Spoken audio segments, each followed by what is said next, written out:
Pravin Kamble sir एका जिल्हा परिषद शाळेत शिक्षक होते. गावापासून शाळा 7 किलोमीटर अंतरावर होती.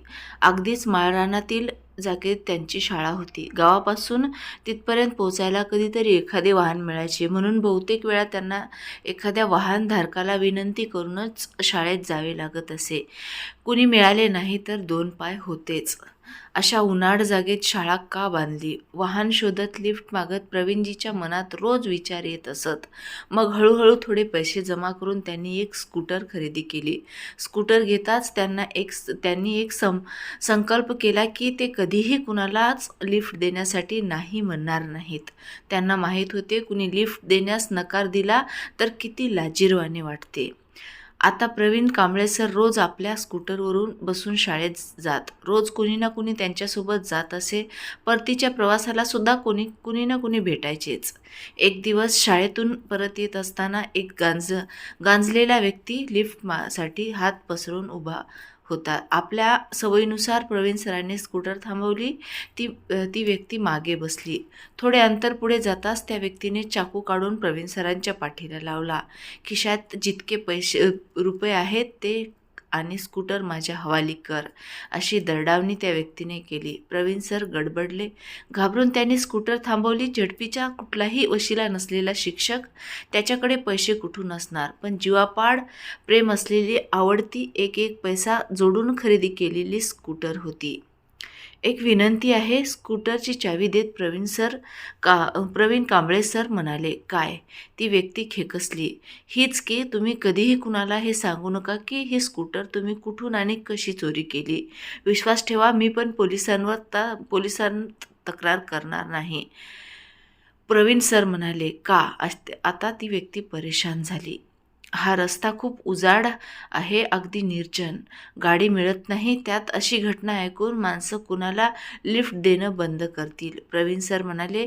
त्या व्यक्तीचे हृदय पाजरले. प्रवीण सर एक चांगला माणूस असल्याचे त्याला जाणवले, पण तो मजबूर होता. पोटापुढे कोणाचेही काही चालत नाही. ठीक आहे, असे म्हणून ती व्यक्ती स्कूटर घेऊन पसार झाली.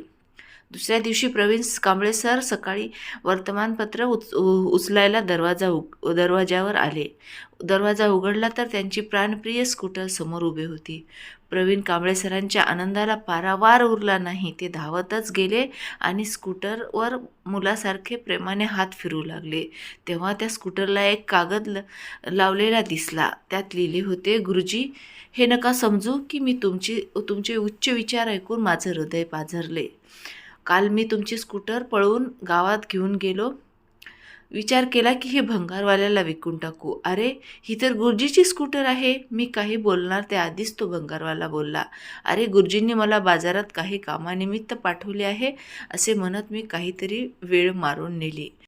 परंतु बहुतेक त्याला माझा संशय आला होता. मग मी हलवायाच्या दुकानावर गेलो. जोरदार भूक लागली होती म्हणून काही मिठाई घेतली. अरे, ही तर गुरुजीची स्कूटर आहे, तो हलवाई म्हणाला. हो, त्यांच्यासाठीच तर मिठाई घेतोय. घरी पाहुणे आले आहेत. हे असे म्हणत कसा तरी मी तिथून सटकलो. मग विचार केला की गावाबाहेर जाऊन कुठेतरी ही स्कूटर विकून टाकतो. शहराच्या नाक्यावर एका पोलिसाने मला पकडले. कुठे चाललास? आणि ही गुरुजीची स्कूटर तुझ्याकडे कशी काय? तो माझ्यावर गरजला. काहीतरी थातूरमातूर कारण सांगून मी तिथूनही निसटलो. गुरुजी, तुमची स्कूटर आहे की अमिताभ बच्चन? सर्वजण याला ओळखतात. आपली ठेव मी आपल्यास हवाली करत आहे. हिला विकण्याची माझ्यात शक्ती उरली नाही व हिंमतही राहिली नाही. तुम्हाला जो त्रास झाला त्या बदल्यात स्कूटरची टाकी फुल करून दिलेली आहे. पत्र वाचून प्रवीण कांबळे सरांना हसू आले व ते बोलले, जे पेरावे ते उगवते. दुसऱ्यासाठी चांगले केले तर आपले सुद्धा चांगलेच होते. या गोष्टीचं तात्पर्य असं आहे की एक प्रामाणिक शिक्षक विद्यार्थ्यांचं तर आयुष्य घडवतोच, पण समाजासाठी सुद्धा तो एक आदर्श नागरिक म्हणून समजला जातो.